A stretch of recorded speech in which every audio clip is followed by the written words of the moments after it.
नमस्कार साथियों, I hope आप सभी अच्छे होंगे और एग्ज़ाम की तैयारी में लगे होंगे।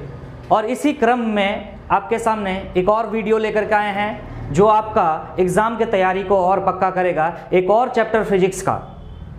ये रिवीजन बहुत इम्पॉर्टेंट है। साल भर आपने मेहनत किया है और लास्ट टाइम में रिवीजन के लिए कुछ चाहिए जो आपको पूरा चैप्टर को एक कम टाइम, आधा घंटा 40 मिनट के अंदर में आपको समेट के दे दे।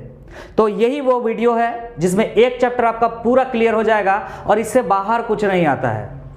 आप बार बार जाकर के प्रीवियस ईयर का क्वेश्चन देख सकते हैं, इसको ध्यान से पढ़ लीजिए और उसके बाद प्रीवियस ईयर के क्वेश्चन को देखिए, आपको लगेगा कि सर सही कह रहे थे।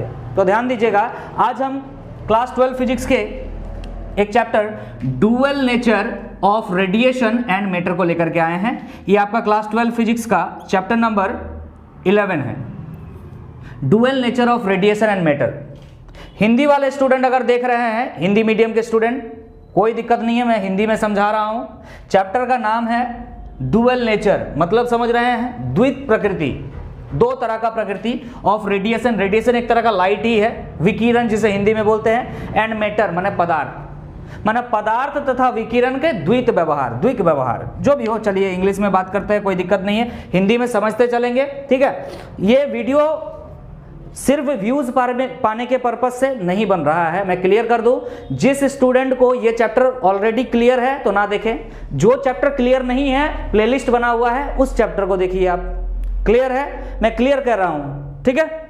अब आ जाते हैं dual nature of radiation and matter. इसमें क्या क्या पढ़ना है? सबसे पहले आपको डुअल नेचर ऑफ रेडिएशन के बारे में समझना है। लेक्चर से पहले ही मैं क्लियर कर दूं, रेडिएशन का मतलब क्या होता है? लाइट। सिंपल, रेडिएशन का मतलब एक तरह से लाइट। कहीं भी रेडिएशन लिखा हुआ है आप वहां लाइट लिख सकते हैं, अगर लाइट लिखा हुआ है तो आप रेडिएशन लिख सकते हैं। हाँ, कुछ कंसेप्ट्स हैं वो आपके पल्ले की कोई जरूरत नहीं है, माना आपका हिसाब से जो है दोनों सेम है, ठीक है। जब आप बीएससी कीजिएगा तो वहां रेडिएशन और लाइट में क्या डिफरेंसेस है, क्यों नाम दिया गया रेडिएशन, वो सब पढ़ेंगे।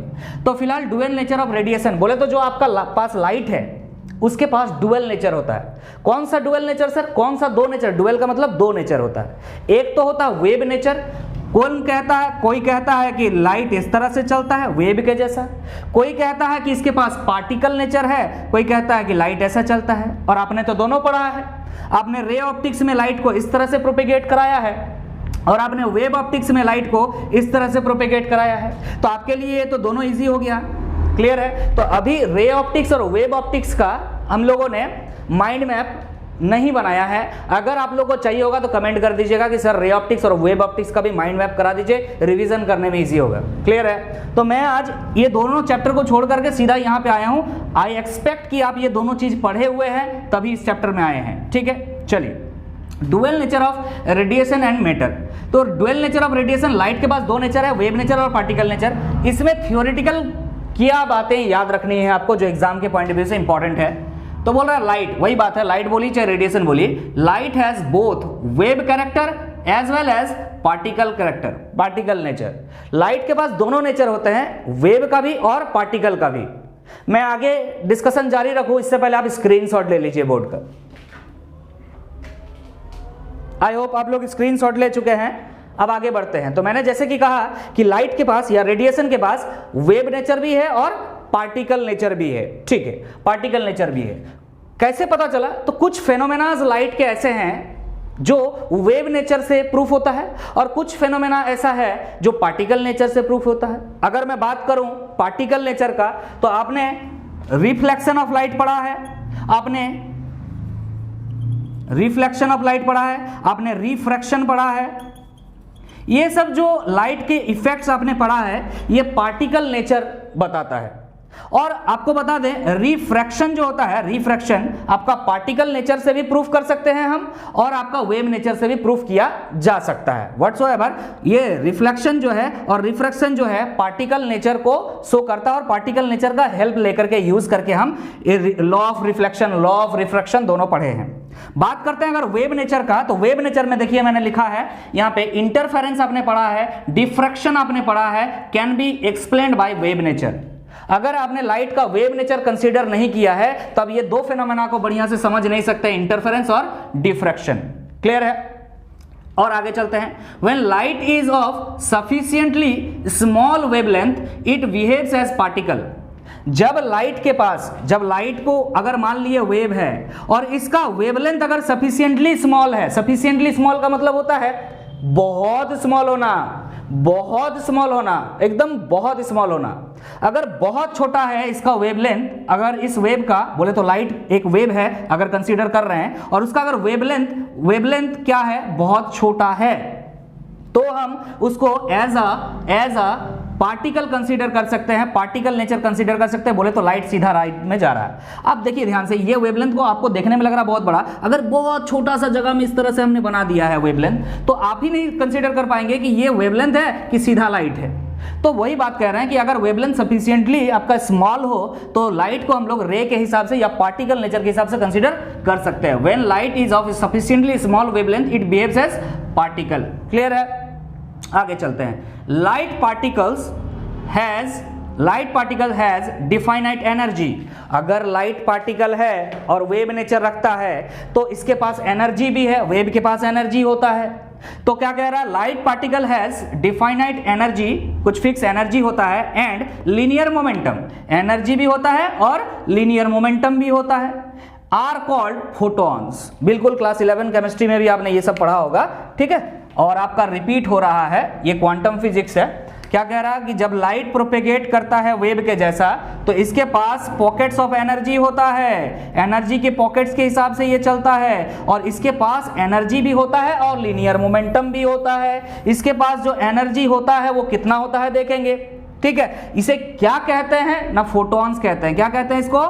फोटॉन्स कहेंगे, इसको कहेंगे हम फोटॉन्स। जो वेव है, जो लाइट आ रहा है एज अ वेव, उसके पास क्या होता है, पॉकेट्स ऑफ एनर्जी, और इसे हम क्या कहते हैं, फोटॉन्स कहते हैं। यही चीज यहां लिखा हुआ है, देखिए, light particle has definite energy and linear momentum are called photons. उन पार्टिकल्स को क्या कहेंगे हम, फोटॉन्स कहेंगे। इसके पास कितना एनर्जी होता है, तो एनर्जी होता है एच न्यू। कितना होता है एनर्जी, एच न्यू। इसके पास एनर्जी कितना होता है, h nu. Nu is the frequency, h is the Planck constant. Clear है? Nu is what, frequency. अच्छा, आपको पता है न्यू इक्वल टू क्या होता है, nu equal to C by lambda होता है। इसके पहले इलेक्ट्रोमैग्नेटिक वेव्स में हमने बताया है, अगर वो वीडियो आप नहीं देखें तो पहले जा करके उसको देखिए, चैनल में प्लेलिस्ट बना हुआ है। क्या है ना, nu equal to C by lambda होता है, तो एच न्यू के जगह में हम एच सी बाई लैम्डा भी लिख सकते हैं। So energy of photon, each photon, एक फोटोन का क्या होता है, एच सी बाई लैम्डा बोलिए या एच न्यू बोलिए।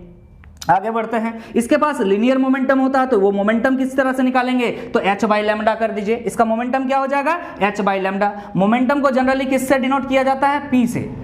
तो क्या होता है, ये h बाई लैम्डा होता है। ध्यान से याद रखिएगा, p इक्वल टू क्या होता है, h बाई लैम्डा। इसका एक और फॉर्मूला है ना, e बाई सी। क्या है ना, e बाई सी। अरे भाई कंपनसेट करके इधर उधर बैठा करके वैल्यूज को आप निकाल सकते हो। c इक्वल टू, अभी आपने पढ़ा क्या होता है ना, nu equal to C by lambda, ठीक है। यहाँ लैम्डा हटा करके न्यू बैठा करके वगैरह वगैरह करके कर ही देते हैं ना। हमने देखा E equal to H nu होता है या एच सी बाई लैम्डा होता है, E equal to H C by lambda होता है। और अभी हमने देखा कि P इक्वल टू क्या बोल रहे हैं, E बाई सी होता है। क्या बोले, E बाई सी होता है। इसको प्रूफ करना है मान लीजिए हमको, तो किस तरह से प्रूफ करेंगे ना, हमको पता है P equal to H by lambda, P equal to H by lambda. यहाँ से आप एक काम कीजिए, लैम्डा निकाल लीजिए। लैम्डा इक्वल टू क्या हो जाएगा, एच सी बाई ई। क्या हो जाएगा, एच सी बाई ई। तो यहाँ पे पुट कर दीजिए वैल्यू। कहाँ पे लिखें भाई, कहाँ पे लिखा जाए, चलिए इसी को लिखते हैं, यहाँ पे लिखते हैं। देखिएगा यहाँ पे वैल्यू को पुट कर देंगे लैम्डा के जगह पे, तो P इक्वल टू क्या हो जाएगा, एच बाई लैम्डा की जगह में क्या हो जाएगा, एच सी बाई ई। क्या हो जाएगा, एच सी बाई ई। तो ये h और h कैंसिल हो जाएगा, इसको लिखिएगा तो e ऊपर चला जाएगा, नीचे c आ जाएगा, तो P इक्वल टू क्या आ जाएगा, e बाई सी। वही चीज लिखा हुआ है। अच्छा, हम आपको रिवीजन पर्पज से कर रहे हैं, आपको बता रहे हैं, डिटेल में नहीं जाना है। आपको डिटेल में अगर जाना है तो आप ऑलरेडी चैप्टर में पढ़ चुके होंगे, जहां भी आप पढ़ाई किए होंगे वहां थियोरेटिकली सब कुछ बताया गया होगा। ये रिवीजन पर्पज से वीडियो बन रहा है, इसको लंबा नहीं बनाना है। चलिए आगे बढ़ते हैं। इस चैप्टर में सबसे ज्यादा कंट्रीब्यूशन किसका है, अगर ये पूछा जाए तो सबसे ज्यादा कंट्रीब्यूशन मैंने यहां लिख के रखा, आइंस्टाइन सर का है। आइंस्टाइन क्या लिख रहा है, देखिए, Einstein after an average academic career put forward quantum theory of light. एक साधारण एजुकेशन लेने के बाद, ग्रेजुएट होने के बाद, ऐसा नहीं कि बहुत बड़े साइंटिस्ट बनने के बाद ये काम किए थे उन्होंने, ऐसा नहीं है। Average academic career put forward quantum theory of light. Quantum theory of light को लेकर के आया उन्होंने, कब लाया? इन 1905, 1905 में, बहुत पुरानी बात नहीं है, 1905। While working as a grade 3 technical officer in a patent office. कोई पेटेंट ऑफिस है जहां पे मान लीजिए कोई भी नया चीज डेवलप होता है तो उन्हें सभी को वहां जाके उसको पेटेंट कराना पड़ता कि ये मेरा है, उसका अधिकार, पेटेंट का मतलब अधिकार होता है, ठीक है। उसी ऑफिस में जो है ग्रेड 3 टेक्निकल ऑफिसर के एज अ काम करते थे और वहीं पे उन्होंने क्वांटम थ्योरी ऑफ लाइट 1905 में डेवलप किया था। ये क्वांटम थ्योरी से ही सब कुछ का शुरुआत है भाई। जनरली हमने जिसका नाम फोटॉन्स बताया ना, इसे क्वांटा भी कहा जाता है। इस पार्टिकल्स का नाम क्या कहा जाता है? क्वांटा भी कहते हैं, फोटोन कहिए चाहे क्वांटा कहिए। क्लियर है? ये तो बात रहा कंट्रीब्यूशन का, ड्यूअल नेचर ऑफ रेडिएशन में क्या क्या बातें आपको याद रखना है। अब आते हैं फोटो इलेक्ट्रिक इफेक्ट। ये बहुत इंपॉर्टेंट इफेक्ट है आपका इस चैप्टर का।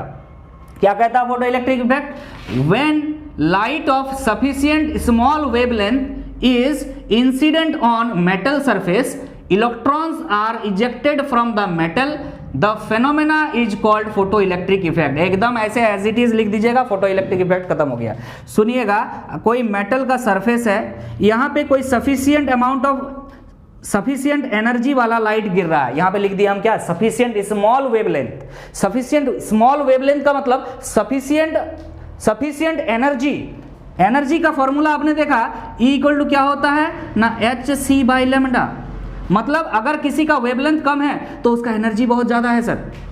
मतलब वेवलेंथ कम होना चाहिए, मतलब एनर्जी ज्यादा होना चाहिए। तो सफिशिएंट एनर्जी का कोई वेव किसी मेटल सरफेस पे जब गिरता है तो जो सरफेस में इलेक्ट्रॉन्स प्रेजेंट होते हैं मेटल के, वो क्या होते हैं ना? इजेक्ट आउट, बाहर निकल जाते हैं।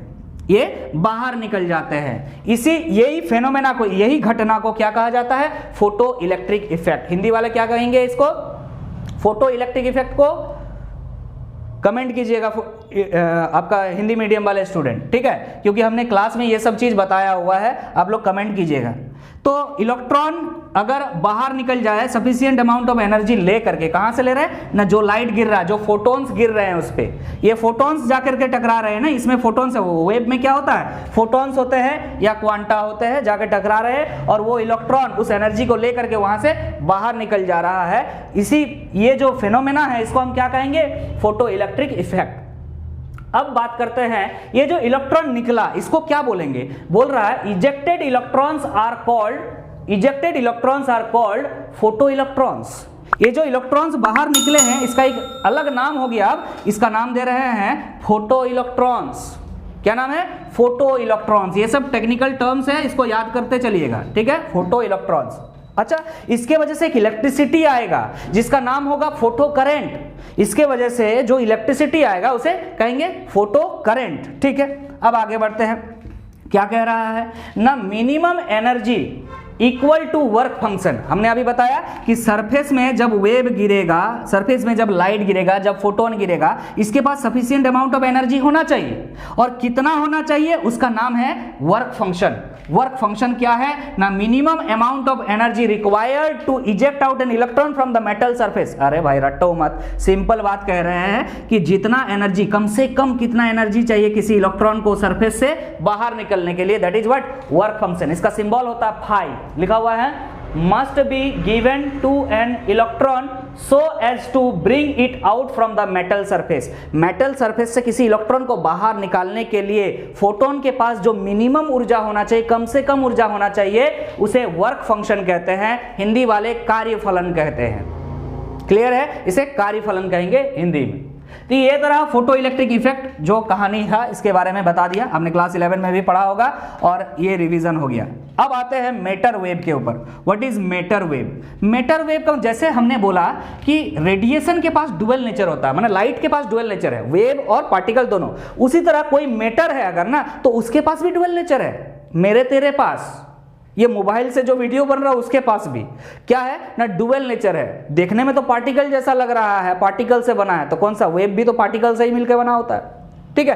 तो ये बहुत बड़ी बातें हैं जो हम कर रहे हैं, बहुत बड़ी बातें हैं, इसको लेकर के आगे बहुत कुछ करना बाकी है, अभी बहुत आगे नहीं बढ़ा है क्वांटम फिजिक्स। क्वांटम फिजिक्स को आगे लेके जाना है और इसके पीछे सभी साइंटिस्ट लगे हुए हैं। चलिए आते हैं मैटर वेव। मैटर वेव का मतलब होता है हर पार्टिकल के पास एक वेव का कैरेक्टर होता है, और जो वेव का कैरेक्टर होता है उसी का नाम दे दे रहे हैं हम मैटर वेव।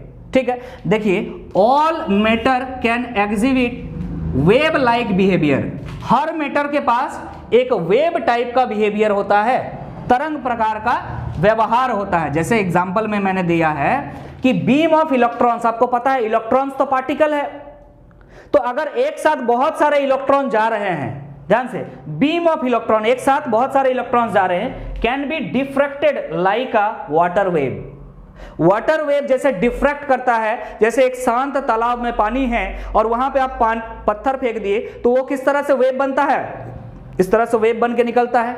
उसी तरह से इलेक्ट्रॉन का भी डिफ्रैक्शन हो सकता है, ये डिफ्रैक्ट हो जाते हैं। तो डिफ्रैक्शन अभी शुरू में ही बोला, ये जो आपने देखा इंटरफेरेंस और डिफ्रैक्शन, ये दोनों किस तरह का नेचर बताता है ना, वेव नेचर बताता है। अगर इलेक्ट्रॉन का बीम अगर एक साथ जा रहा है, वो भी डिफ्रैक्शन बता रहा है, मतलब इलेक्ट्रॉन भी किस तरह का बिहेव कर रहा है, वेव के जैसा बिहेव कर रहा है।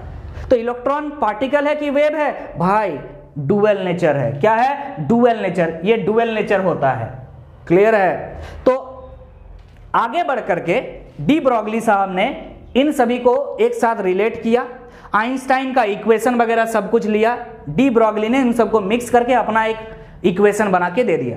तो de Broglie relation, matter wave के लिए डी ब्रॉगली रिलेशन आपको यह भी याद होना चाहिए, lambda equal to H by P. क्या होता है, lambda equal to H by P. This lambda is wavelength and de Broglie wavelength. अगर स्पेशली बोले तो de Broglie wavelength, de Broglie ने चूंकि ये इक्वेशन बताया था इसीलिए इसका नाम पड़ गया डी ब्रॉगली वेवलेंथ। क्या बता रहा है ना, लैम्डा इक्वल टू क्या होता है, H by P. H is the Planck constant, P is the momentum, और मोमेंटम इक्वल टू क्या होता पता है, हिंदी वाले, मोमेंटम संवेग। क्या होता है, मास इनटू वेलोसिटी, द्रव्यमान गुने वेग। वही चीज आगे फॉरवर्ड कर दी, हम लिख दिए हैं। अच्छा, और आगे हमने काइनेटिक, के का मतलब यहां पे काइनेटिक एनर्जी है, H by root under 2m k max लिखा हुआ है।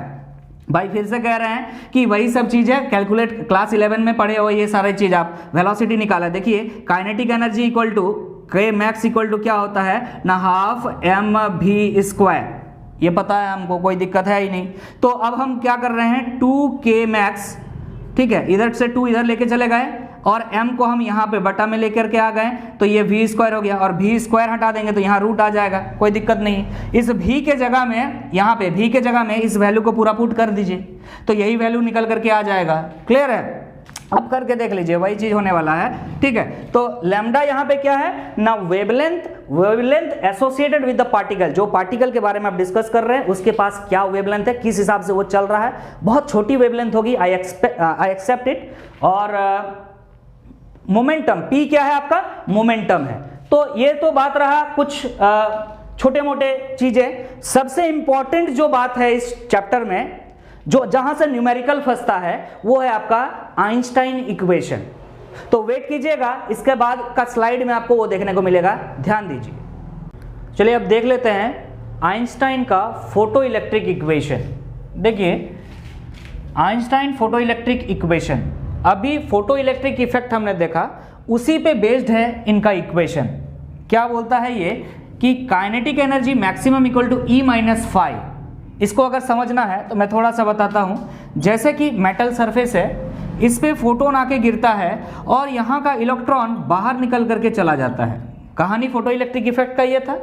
ये कहते हैं कि ये जो इलेक्ट्रॉन निकल रहा है इसका maximum kinetic energy, kinetic energy नहीं, इसका मैक्सिमम काइनेटिक एनर्जी किसके बराबर होगा, यहाँ से जो लाइट आया, रेडिएशन आया, इसका एनर्जी माइनस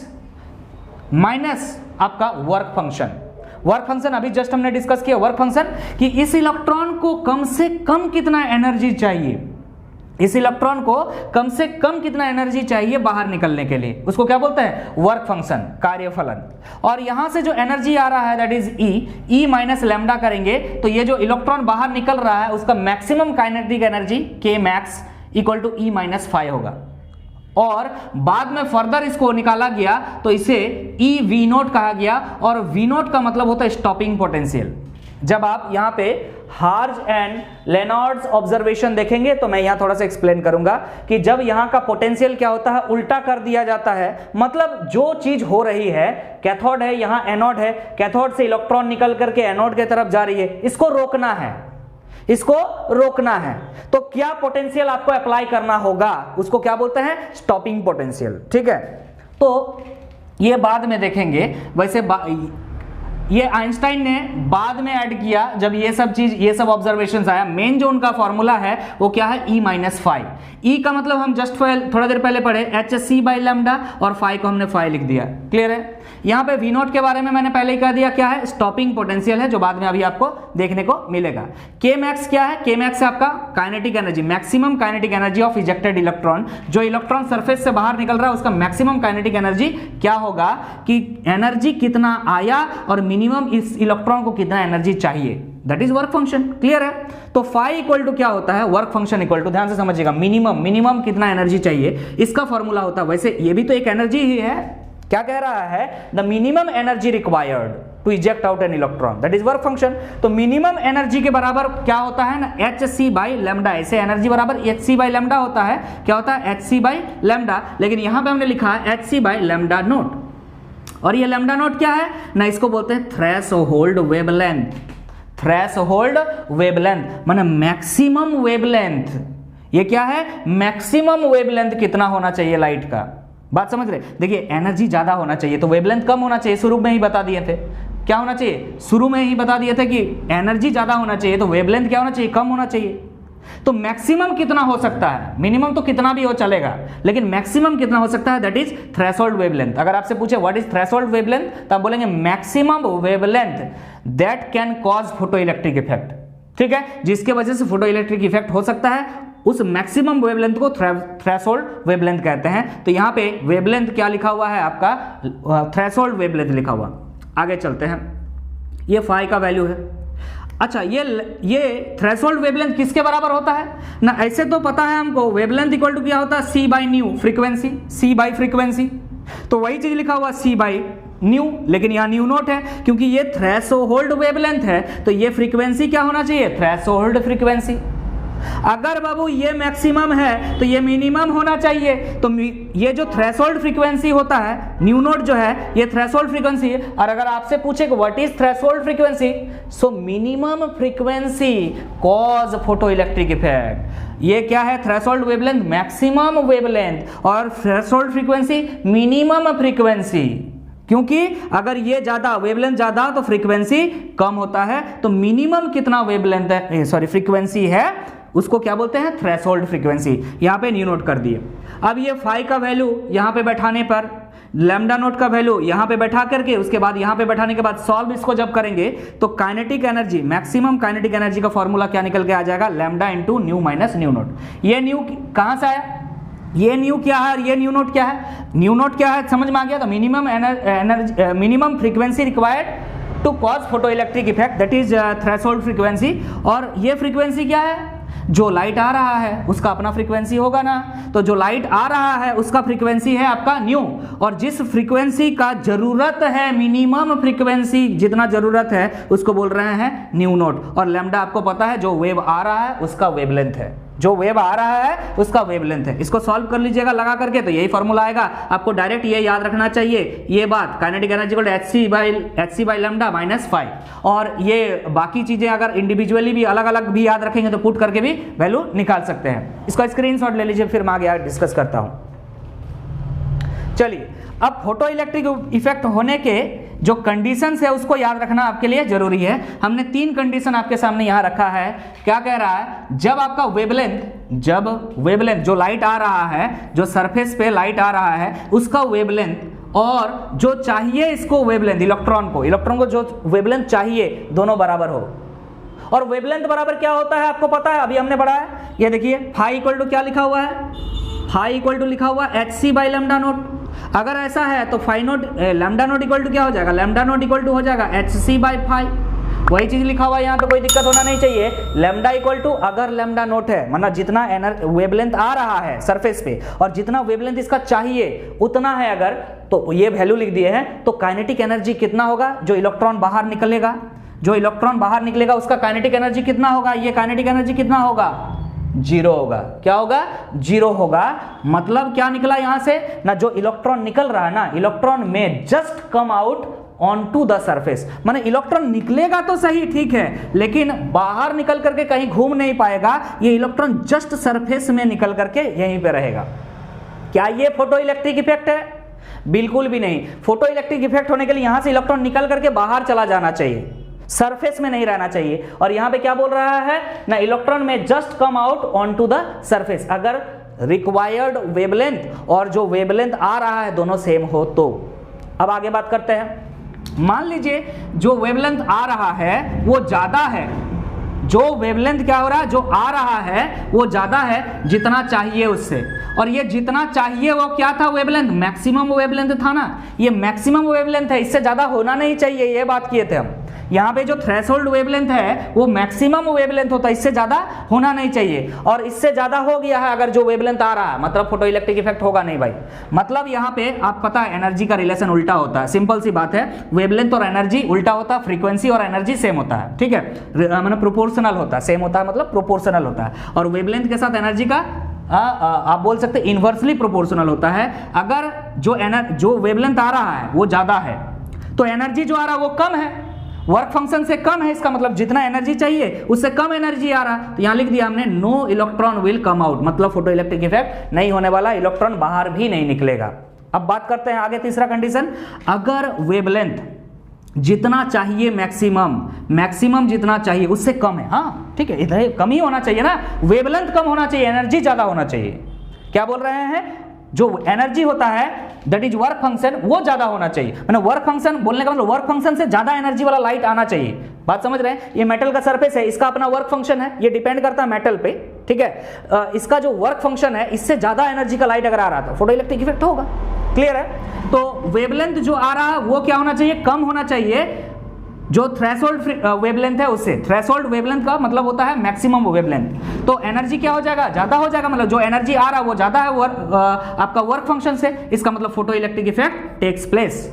और ये वेवलेंथ जो है ना, ये जो थ्रेशोल्ड वेवलेंथ जिसके बारे में बात कर रहे हैं मैक्सिमम वेवलेंथ, ये डिपेंड करता है, डिपेंड्स ऑन मेटल सरफेस। अलग अलग मेटल के लिए इसका वैल्यू अलग अलग होता है, डाटा याद करने की जरूरत नहीं है, एग्जाम में हमेशा दिया रहेगा। क्लियर है? अब आगे चलते हैं। ये सब फोटो इलेक्ट्रिक इफेक्ट्स होने के बाद कुछ ऑब्जर्वेशंस निकाला गया, किसके द्वारा ना, हार्ज एंड लेनार्ड्स के द्वारा। हार्ज एंड लेनार्ड्स दोनों मिल करके कुछ ऑब्जर्वेशंस निकाला। क्या था ऑब्जर्वेशन, पहले ये एक्सपेरिमेंट को समझ लीजिए कि यहां से फोटोन आ रहा है, बोले तो वेव आ रहा है, कैथोड पे गिर रहा है, जैसे ही कैथोड पे फोटोन गिरेगा तो इलेक्ट्रॉन इससे मूव करेगा, इलेक्ट्रॉन इससे निकलेगा और इलेक्ट्रॉन निकल करके एनोड के तरफ जाएगा। क्लियर है? यहां से एक करंट डेवलप होगा, और करंट कहां डिटेक्ट होगा, एमीटर लगा हुआ है। क्लियर है? तो ये जो करंट आएगा इसका नाम क्या देंगे हम, फोटो करंट। क्या नाम देंगे, फोटो करंट। तो फोटो करंट और पोटेंशियल के बीच में एक ग्राफ बनाया गया, देखिएगा ध्यान से। फोटो करंट और ये करंट है, फोटो करंट और ये पोटेंशियल, जो पोटेंशियल यहां आपने अप्लाई किया है उसके बीच का ग्राफ बनाया गया। तो ग्राफ कुछ इस तरह से आया, पहले तो ग्राफ ऊपर की तरफ गया, उसके बाद ये फिक्स हो गया पोटेंशियल। बोलने का मतलब पोटेंशियल को बढ़ाते जब पोटेंशियल बढ़ा रहे थे तो फोटो करंट बढ़ रहा था, लेकिन एक समय ऐसा आया कि पोटेंशियल बढ़ाते रह गए लेकिन कोई फोटो करंट नहीं बढ़ा। अरे भाई इसका लिमिट है ना, कैथोड का, किसी भी मटेरियल का अपना लिमिट होता है इलेक्ट्रॉन को बाहर निकालने का, तो निकालते ये थक जाएगा। सिंपल सी बात है, मैं समझाने के लिए बोल रहा हूं, थक जाएगा, उसका एक अलग फेनोमेना है, ठीक है, उसका एक लिमिट होता है जितना इलेक्ट्रॉन वो निकाल सकता है। तो यहां पे क्या हुआ, जिस कम से कम पोटेंशियल, सुनिएगा ध्यान से, ऐसा कम से कम पोटेंशियल को हमको लगाना पड़ा जहां पे, तो वहां फोटो करंट भी आपका जीरो है, फोटो करंट भी आपका वहां जीरो है। इसको हम क्या कर रहे हैं, ध्यान से देखिए, ऐसा जगह जहां पे फोटो करंट जीरो कर दे, हम फोटो करंट को हम क्या कर दें, जीरो कर दें, उसको क्या बोलेंगे, स्टॉपिंग पोटेंशियल। बात समझे? अभी थोड़ा देर पहले स्टॉपिंग पोटेंशियल E/V0 यहां पे किया थे। पोटेंशियल, स्टॉपिंग पोटेंशियल क्या है ना, ऐसा पोटेंशियल इसमें अप्लाई किए, इसमें जो एरो बनाए हैं इसका मतलब इस पोटेंशियल को हम बदल सकते हैं, वेरिएबल पोटेंशियल है।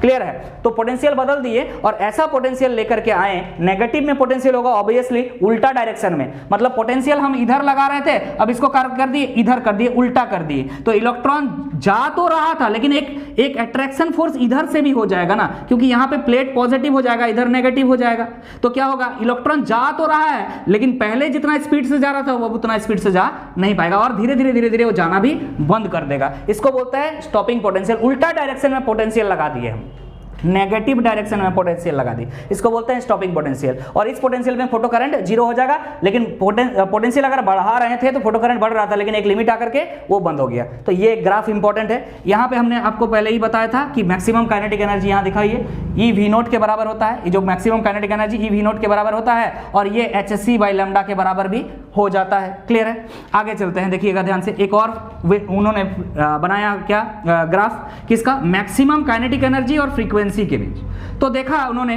कि जब फ्रीक्वेंसी बढ़ता गया ना तो काइनेटिक एनर्जी बढ़ता गया, मतलब जितना फ्रीक्वेंसी बढ़ाता गया, जो सरफेस में ये वेव आ रहा था इसका फ्रीक्वेंसी जितना ये बढ़ाता गया, इससे होके इलेक्ट्रॉन उतना ज्यादा निकलता गया।